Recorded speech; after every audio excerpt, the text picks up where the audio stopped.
वो शक्ति थी आत्मा का प्रकाश। जब हमारे अंदर आत्मा का प्रकाश आ जाता है तो उस प्रकाश में हम देखते हैं उस सत्य को जो केवल सत्य है। पर ये प्रकाश जो आता है वो हमारे नस नस से बहना चाहिए। इस तरह हम जानते हैं कि इसको छूने से ये ठंडा लग रहा है और जब उसे छूले तो गर्म लगेगा। उसी प्रकार हमारे उंगलियों पे पता होना चाहिए, उंगलियों पे पता होना चाहिए उसका बोध, उसका विद, जिससे वेद शब्द बना है, उससे जिसे इंग्लिश में नॉलेज कहते हैं, नोइंग, नॉस्टिक कहते हैं।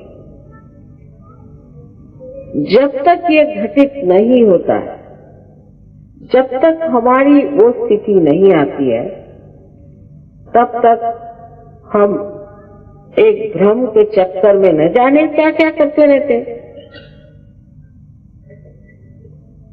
अब कोई साहब है, उनको बैठे बैठे भगवान का नाम ही रखते बैठे। कोई साहब है वो कुछ और करते बैठेंगे। उससे पूछिए कि ये सब करके क्या आप पाप रहित हो गए? क्या आप कोई गलत काम नहीं करते? हर धर्म में जो आदमी है, चाहे वो ईसाई हो, मुसलमान हो, सिख हो, क्रिश्चियन, कोई भी धर्म का आदमी आप ले लीजिए, उसका कोई बंधन नहीं। वो चाहे तो किसी गर्दन काट दे, चाहे तो किसी को डुबो दे, चाहे तो झूठ बोल बोल के लोगों को ठग ले, कुछ भी कर ले। उस पे कोई उसके ऊपर बंधन नहीं है किसी चीज का। हाँ ठीक है, मंदिरों में गए, मस्जिदों में गए, सब जगह गए, वहां तो भगवान को नमस्कार किया और फिर जैसे थे वैसे ही। सो क्या ये सब गलत बातें तो नहीं है? जिन्होंने धर्म संसार में लाए वो इसलिए लाए कि हमें संतुलन आ जाए और हम आत्म साक्षात्कार को प्राप्त करें। लेकिन जब हम देखते हैं दुनिया में तो हमारे बच्चे अब कहने लग गए हैं कि साहब ये कुछ नहीं, भगवान भगवान सब झूठ है, धर्म नहीं। और बहुत से साइंटिस्ट जैसा जब वो ऐसा कहते हैं तो ये कहना चाहिए कि ये साइंटिस्ट ही नहीं है, क्योंकि साइंटिस्ट आदमी को अपना दिमाग खुला रखना चाहिए और देखना चाहिए कि कोई बात है या नहीं। एकदम से ही आप कैसे मना कर रहे हैं? परमात्मा है और उनकी शक्ति चराचर में है।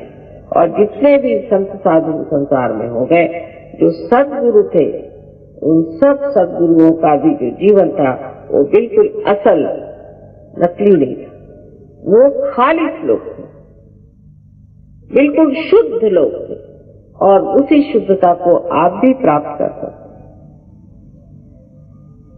ये शुद्धता आपको प्राप्त करने के लिए परमात्मा ने बड़ी सुंदर आपके अंदर बड़ी संजोकर व्यवस्था बनाई। इसी ज्ञान को हम सहयोग में आपको बताने वाले हैं, लेकिन बताने से नहीं होने वाला, ये घटना घटित होनी चाहिए। इसके बारे में हजारों वर्ष पहले मार्कंडेय मुनि ने लिखा था। उसके बाद नाथपंथियों ने इस पर काफी काम किया था। उसके बाद और भी देशों में काम होता ही था साथ ही साथ। और आप देखिए कि राजा जनक के टाइम से लेकर के नानक साहब के टाइम तक ये काम होता रहा। मोहम्मद साहब ने भी कहा हुआ है कि जिस वक्त आपका क़यामा का समय आएगा, पुनरुत्थान का समय आएगा, तो आपके हाथ बोलेंगे और आपके खिलाफ शहादत देंगे। साफ उन्होंने बता दिया। कोई धर्म ऐसा नहीं जिसने ये नहीं कहा कि तुम अपने आत्म साक्षात्कार को प्राप्त हो। लेकिन उस चीज को क्योंकि हमने किया नहीं, अब समझ लीजिए कि ये एक साधन है, जब इसका कनेक्शन मेन से नहीं हुआ तो ये बेकार है।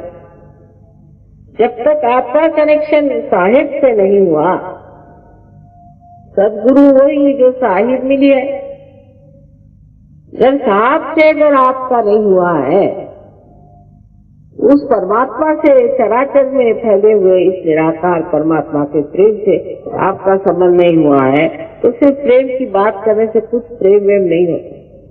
वो तो बहुत स्वार्थ का प्रेम होता है कि मेरा बेटा, मेरी बेटी, मेरा घर और मैं। जो निर्वाज्य प्रेम होता है, जो परमात्मा का प्रेम सारे संसार में बहता है और सारे अणु रेणु को ही संचालित करता है, उस प्रेम की तो कोई व्याख्या नहीं कर सकता। लेकिन आप जब उसमें नहा लेते हैं, जब आप उसमें स्वच्छ हो जाते हैं, जब आपके अंदर ये घटना घटित होती है, तो आपके अंदर भी वो शक्ति आ जाती है और आप में से बहती है वो चैतन्य की शक्ति। इसकी व्यवस्था की हुई है कि हमारे अंदर एक कुंडलिनी नाम की शक्ति। इसके बारे में 12वीं शताब्दी में महाराष्ट्र में ज्ञानेश्वर जी ने बहुत स्पष्ट रूप से ज्ञानेश्वरी में बताया। कृष्ण ने भी ये बात थोड़ा छिपा कर कही, बहुत साफ, हमारे लिए तो बहुत साफ, कि उन्होंने ये कहा शुरू में कि तुम स्थित प्रज्ञ हो जाओ।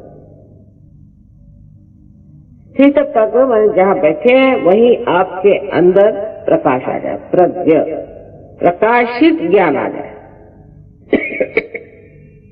तो अर्जुन ने पूछा कैसे? कहने ये तो ज्ञान, ज्ञान माने जानना, जानना माने बुद्धि से नहीं। ये संत लोग को यूनिवर्सिटी में जाके पीएचडी वगैरह नहीं किए थे, इतने ज्ञानी लोग। ज्ञान माने अपने सेंट्रल नर्वस सिस्टम में आपको जानना पड़े, मज्जा तंतु में आपको जानना पड़े, ये ज्ञान। और फिर जब पूछा कि भाई कर्म की बात क्या, तो उन्होंने कहा कि कर्म करो, कर्म सब करना चाहिए, लेकिन सारा कर्म जो है वो परमात्मा के चरणों में छोड़ दो। ये देखिए कितना होशियारी से बताई हुई बात, ये हो ही नहीं सकता। हालांकि बहुत से लोग हैं वो किसी को मार डालते तो भी कहते हैं मैंने मार तो डाला पर कर्म परमात्मा पे छोड़ दो। कभी भी मनुष्य कर्म परमात्मा को नहीं छोड़ता है। जो भी करता है सोचता है मैंने किया है, मैं इसका करता हूं। ये उसके अंदर से बात जाती नहीं दिमाग। कब जाती है? जब वो आत्म साक्षात्कारी हो जाता है, तब वो तृतीय पुरुष में बोलता है और कहता है ये हो रहा है, ये चल रहा है, ये बन रहा है, मैं कर रहा हूं कभी नहीं कर, मैं कर। ऐसे कबीरदास जी ने कहा कि जब बकरी जिंदा होती है तो कहती है मैं, लेकिन मर जाने पर उसकी आंतों को निकाल कर उसकी जब टूटी बनाते हैं और धुनके जब उसको लेके चलते हैं तो धुनके पर वो बोलती है तू ही तू ही तू ही। कितनी सुंदर बात बताई।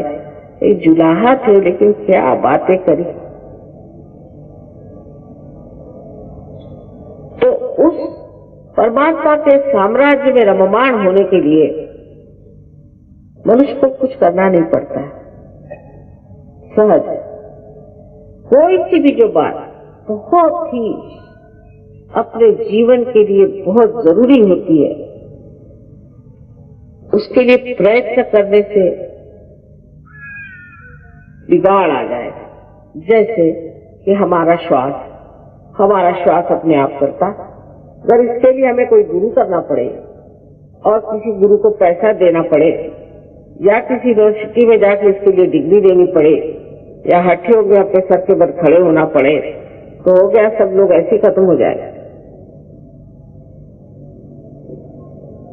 इसलिए चीज सहज समाधि लाओ।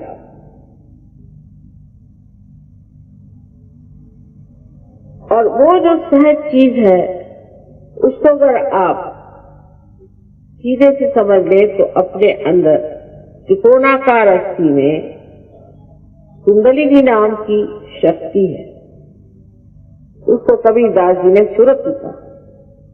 लेकिन इंसान हर चीज को इस तरह से बिगाड़ता है कि जिस बिहार में इतने बड़े महात्मा हो गए, वहां तंबाकू को सुरति कहते हैं। इंसान को कोई चीज दे दो तो उसका बिगाड़ करने में इंसान के बढ़ के तो कोई है ही नहीं, तो उसको सुरति कहते हैं बिहार। तंबाकू को सुरति कहते हैं। सुरति चढ़े कमान, सुरति माने कुंडलिनी जो है वो उपजत करती है,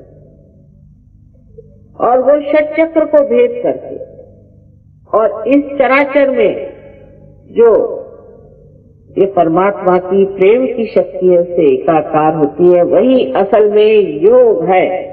और बाकी जो योग है वो उसका कुछ बहाना चला। योग माने संबंध हो जाना, कनेक्शन हो जाना। और ये आपके त्रिकोणाकार स्थिर बैठी